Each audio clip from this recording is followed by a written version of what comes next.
Magandang araw! Sama-sama tayong matuto sa Teacher Sal Learning Resource Channel.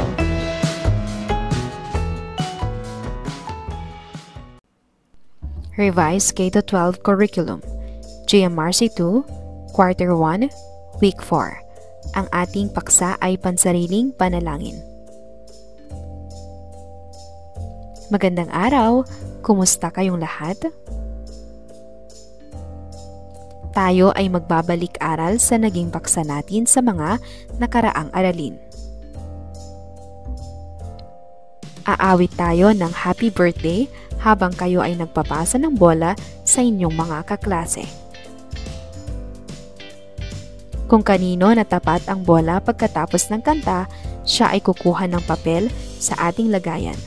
Babasahin ng tahimik ang nakasulat sa papel at ipakikita o iaarte ang mababasa sa kinuhang papel.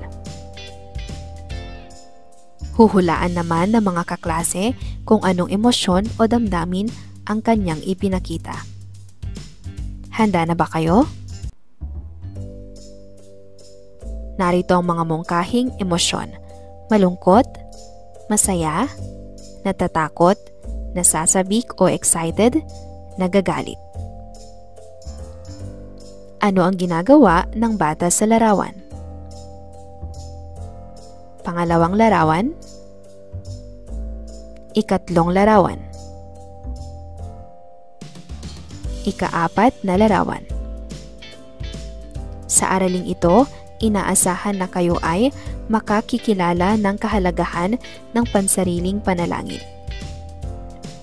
Matutukoy na ang pansariling panalangin ay paraan ng pagkikipag-ugnayan upang maipahayag ang pagkilala sa Diyos na naipakikita ang pagiging madasalin.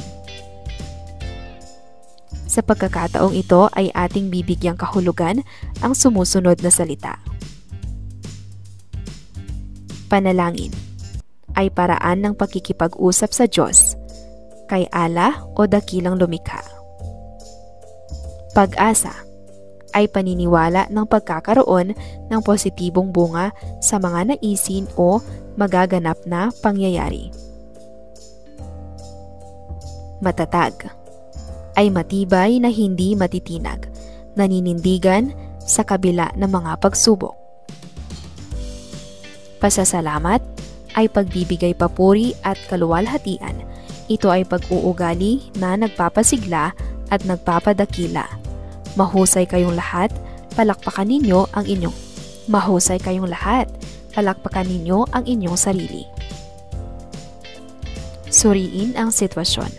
Nag-aral ng mabuti si Liz para sa pagsusulit, kaya naman nakakuha siya ng mataas na marka.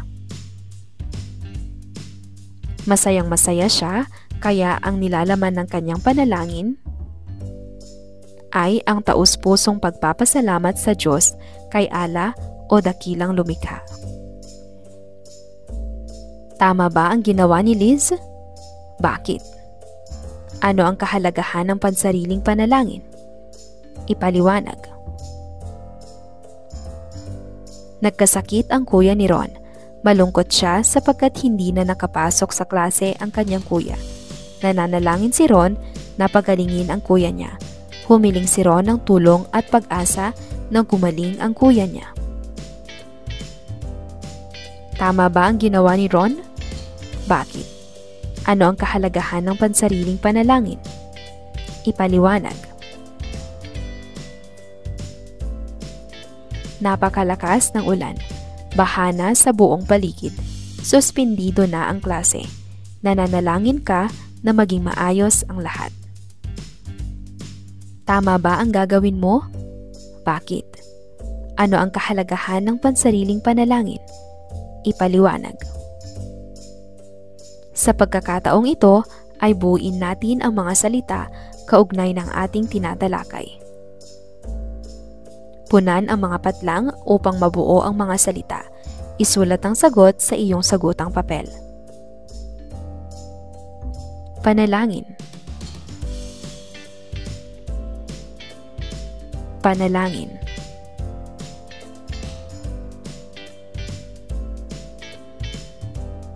Pag-asa.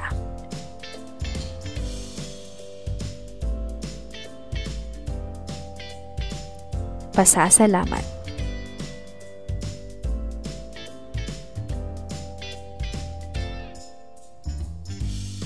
Pagkilala.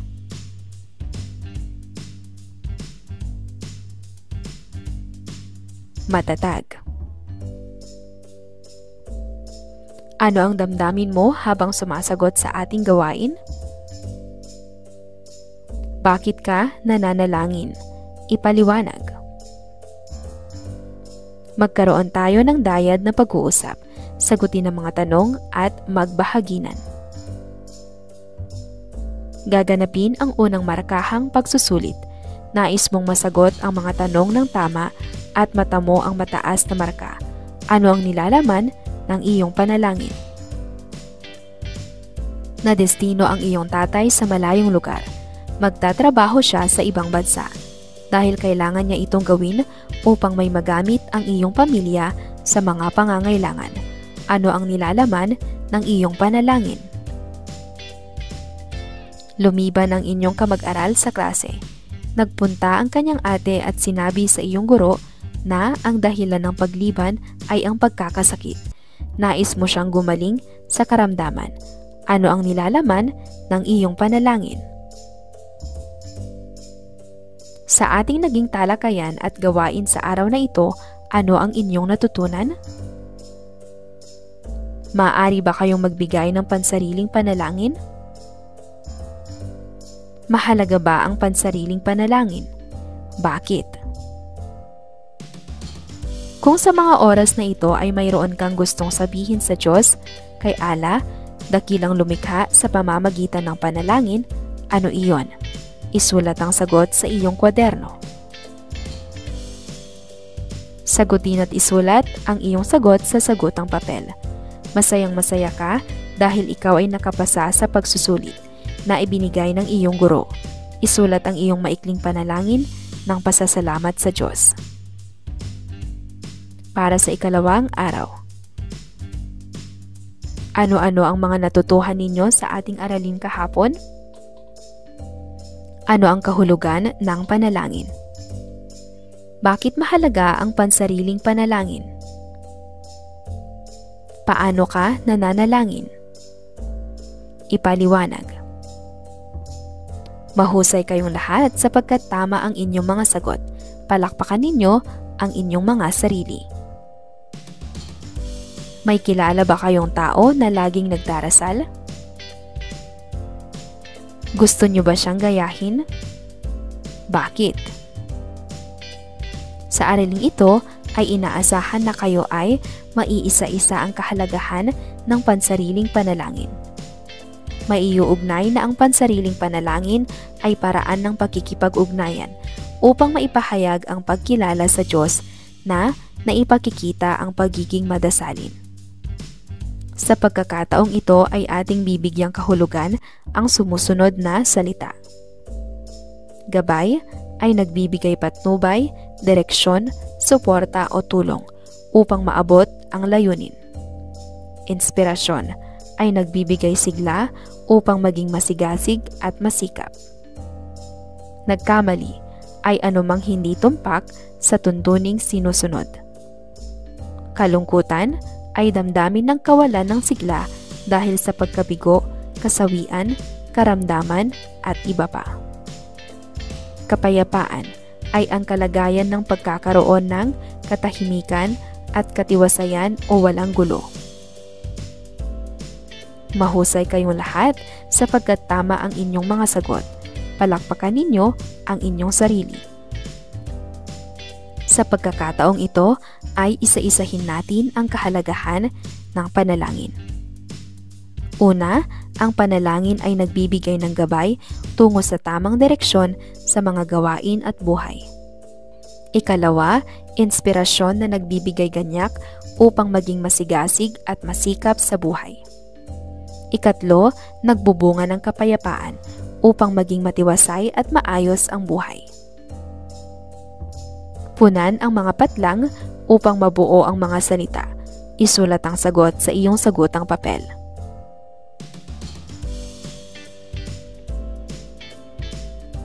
Gabay.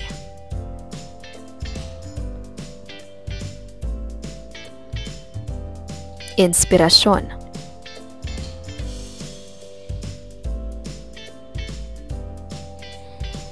Kalungkutan.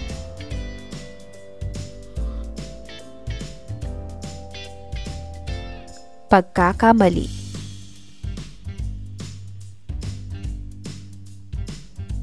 Kapayapaan.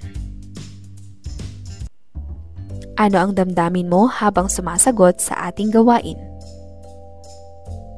Ano-ano ang kahalagahan ng pananalangin? Ipaliwanag. Bumilang kayo mula 1 hanggang 5 ng sunod-sunod. Lahat ng may parehong numero ay magiging isang pangkat. Sagutin ang mga tanong kasama ang pangkat. Ano-ano ang kahalagahan ng pananalangin? Isulat sa meta cards ang naidudulot ng pananalangin batay sa inyong karanasan. Pag-uulat ng bawat pangkat. Ano ang inyong natutuhan sa ating aralin sa araw na ito? Paano mo maisasagawa ang pansariling panalangin? Mahalaga ba na bilang mag-aaral sa ikalawang baitang ay may pansariling panalangin? Bakit?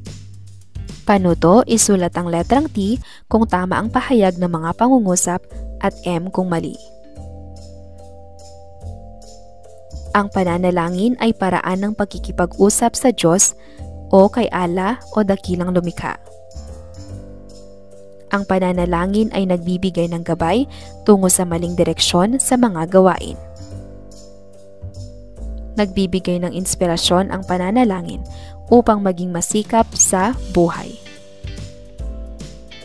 Ang pananalangin ay nagdudulot ng kaguluhan sa buhay. Nagbubunga ng kapayapaan ang pananalangin upang maging matiwasay at maayos ang buhay.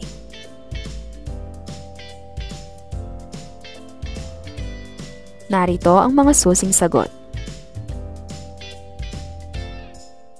Sagutin at isulat ang iyong sagot sa sagutang papel. Natapos na ang isang buong araw at oras na naman ng pagtulog sa gabi. Bago matulog, ikaw ay nanalangin ng pasasalamat. Ano ang ipagpapasalamat mo sa Diyos? Para sa ikatlong araw. Naalala ba ninyo kung ano-ano ang mga mabubuting dulot ng panalangin sa ating buhay? Kung ipagdarasal ninyo ang inyong sarili, ano ang sasabihin ninyo sa inyong panalangin? Sa araling ito, inaasahan na kayo ay maipahahayag ang sariling panalangin para sa ikabubuti ng sarili. Maipaliliwanag na ang pansariling panalangin ay paraan ng pagkikipag-ugnayan upang maipahayag ang pagkilala sa Diyos na naipakikita ang pagiging madasalin. Sa pagkakataong ito ay ating bibigyang kahulugan ang sumusunod na salita. Patnubay ay nagbibigay patnubay, direksyon, suporta o tulong upang maabot ang layunin. Kalusugan ay mabuting kalagayan ng katawan at kaisipan. Kapwa ay kasama o ibang tao bukod sa sarili. Talino ay kadalasan ng isip sa pag-unawa ng anuman. Pagpapahalaga ay pagbibigay ng importansya sa sarili at sa kapwa. Mahusay kayong lahat sapagkat tama ang inyong mga sagot. Palakpakan ninyo ang inyong sarili. Ano-ano ang mga bagay na maaari mong ipanalangin para sa iyong sarili? Maaaring gabay ang sumusunod: patnubay, kalusugan, talino. Puna ng mga patlang upang mabuo ang mga salita. Isulat ang sagot sa iyong sagutang papel. Patnubay.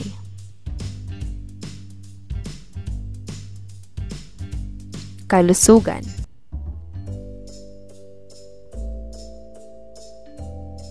Kapwa. Talino. Pagpapahalaga.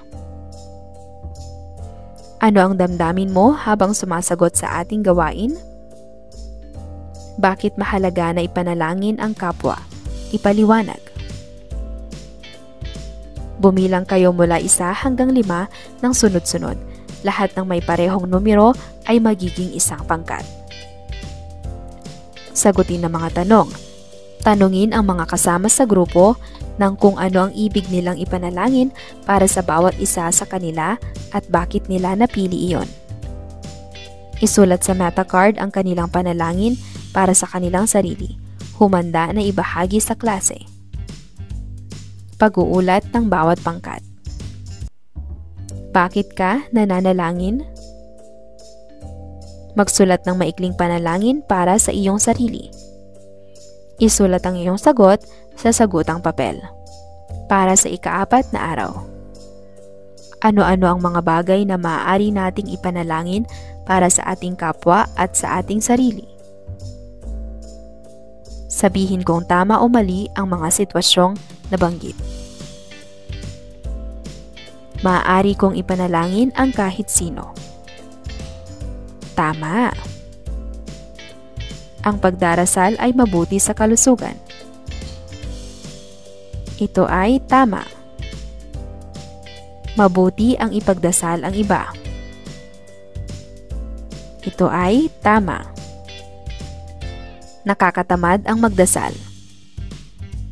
Ito ay mali. Ako ay nagdarasal lamang kapag may gusto akong hingin sa Diyos. Ito ay mali. Sa araling ito, inaasahan na kayo ay maipakikita ang pagiging madasalin sa pamamagitan ng sariling panalangin para sa ikabubuti ng sarili. Si Pepito ay 7 taong gulang. Siya ay nananalangin para sa kanyang pamilya. Ito ang laman ng panalangin ni Pepito. Tatay, kalakasan sa katawan upang patuloy na maitaguyod ang sambahayan. Nanay, kalakasan ng katawan upang makalinga ang buong pamilya. Kuya, makagraduate sa pag-aaral. Ate, makahanap ng trabaho. Sarili, laging makapag-aral at hindi lumiliban sa klase. Gumawa ng iyong sariling panalangin para sa mga kasama mo sa bahay at para rin sa iyong sarili. Isulat ang iyong panalangin sa sagutang papel. Gamiting gabay ang sumusunod. Sarili, maging masipag sa pagtulong sa gawaing bahay. Magulang o tagapangalaga, ingatan sa araw-araw. Kapatid o kamag-anak, kagalingan sa karamdaman. Kamag-aral, katalinuhan sa pag-aaral. Kaibigan, makapasa sa pagsusulit. Ano ang damdamin mo habang sumasagot sa ating gawain? Bakit mahalaga na ipanalangin ang kapwa? Ipaliwanag. Bakit mahalaga na ipanalangin ang sarili? Ipaliwanag. Magsulat ng maikling panalangin para sa iyong sarili. Isulat ang iyong sagot sa sagutang papel.